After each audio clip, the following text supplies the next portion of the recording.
Good morning, students. Once again, I am here with you with a new plant tissue, and the plant tissue is collenchyma.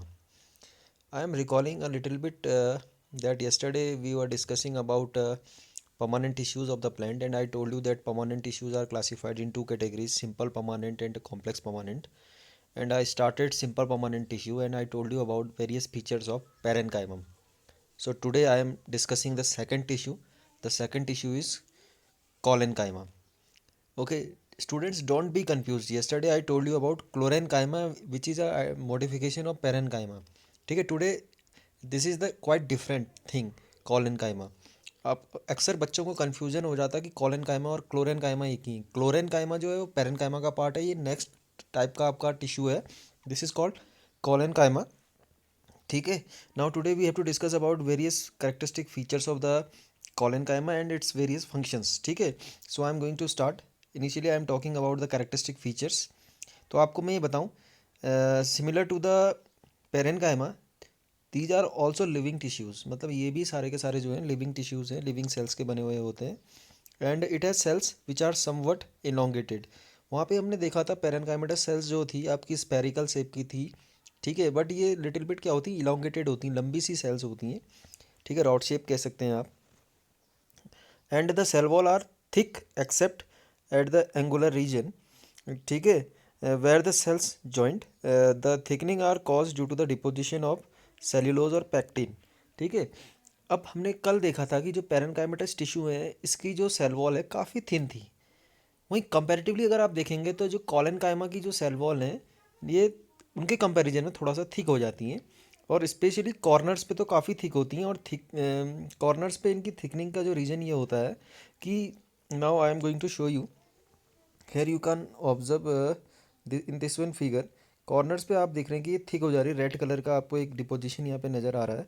This deposition is basically called as, this is pectin, और cellulose का deposition होने की वजह से corners पे ये क्या हो जाती हैं आपकी, थिक हो जाती हैं।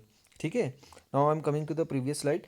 Okay, the cell wall are thin except, generally thin है बट कंपेरेटिवली टू पेरेन्काइमा थोड़ा सा थिक होती हैं। ठीक है, और जो इनके एंगुलर रीजन्स हैं, ठीक है, where the cell joints the thickening are cause due to the deposition of cellulose और पैकेटिन। यानी कि कॉर्नर्स पे जहाँ पे ये अदर सेल्स के साथ अटैच्ड होती हैं वहाँ पर ये थोड़ा सा थिक हो जाती हैं, और थिक होने के पीछे रीज़न ये होता है कि यहाँ पे किसका डिपोजिशन होना शुरू होता है, यानी यहाँ पे कौन इकट्ठा हो जाता है, आपका पैकेटिन और सेल्यूलोज।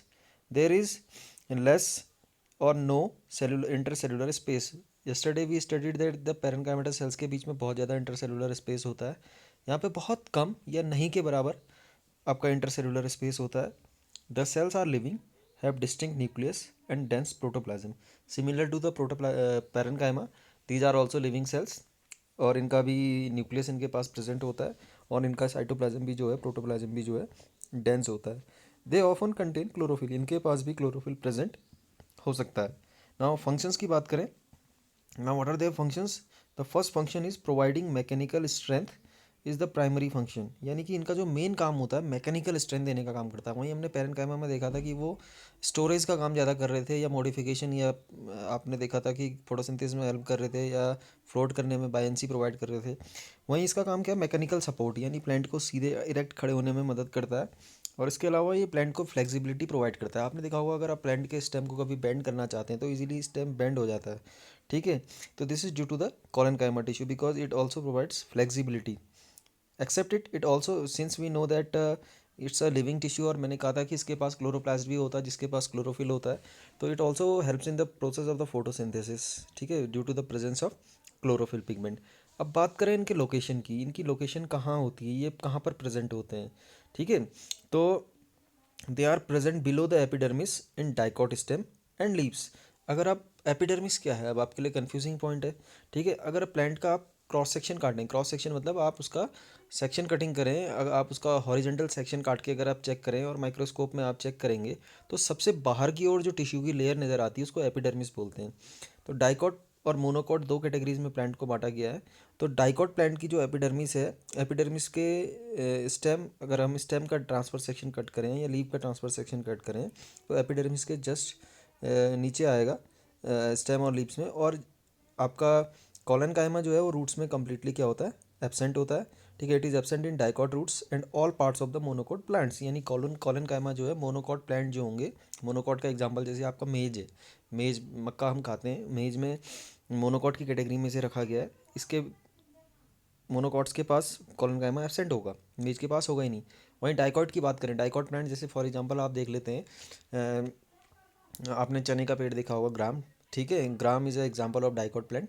अगर आप ग्राम प्लांट में देखेंगे तो उसका स्टेम और उसके लीफ में तो आपको क्या मिलेगा, कॉलन कायमा मिलेगा, बट रूट्स में ये नहीं मिलेगा। तो यानी it is present in beneath the or under the epidermis in dicot stem or leaves, absent in root and completely absent in the monocot plants, ठीक है। नाउ इसके स्ट्रक्चरली बात करें, अगर हम इसके बारे बाकी बारे बात मैं आपको बताऊं, तो उसका स्ट्रक्चर आप देख रहे हैं here in this figure, this is the longitudinal section of collenchyma, the green one, ठीक है। Here you can easily observe the cells are quite elongated, लंबी लंबी सी सेल्स हैं, ठीक है। इनके बीच में सेल आपको वैक्यूल भी नज़र आ रही है, प्रोटोप्लाज्म भी नज़र आ रहा है, क्लोरोप्लास्ट भी इसके पास है, ठीक है। और वहीं एंड्स यहाँ पे इसके कॉर्नर्स जो हैं वहाँ पे ये काफ़ी थिक है, ठीक है। So I am concluding it very quickly.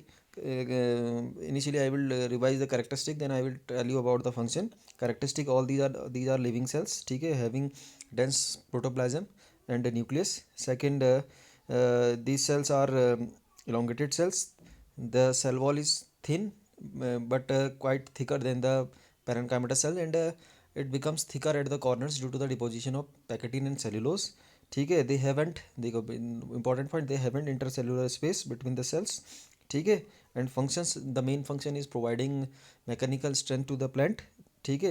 And it also provide flexibility since it contains chlorophyll, so it also helps in the process of the photosynthesis. Location, it is present in the under the epidermis, in the stem and the leaves of the dicot plant, and completely absent in the monocot plants. So I think this is enough for today. Revise it, ठीक है, and try to draw its diagram. If you feel any difficulty, then you can ask questions to me. Till then, thank you and bye bye.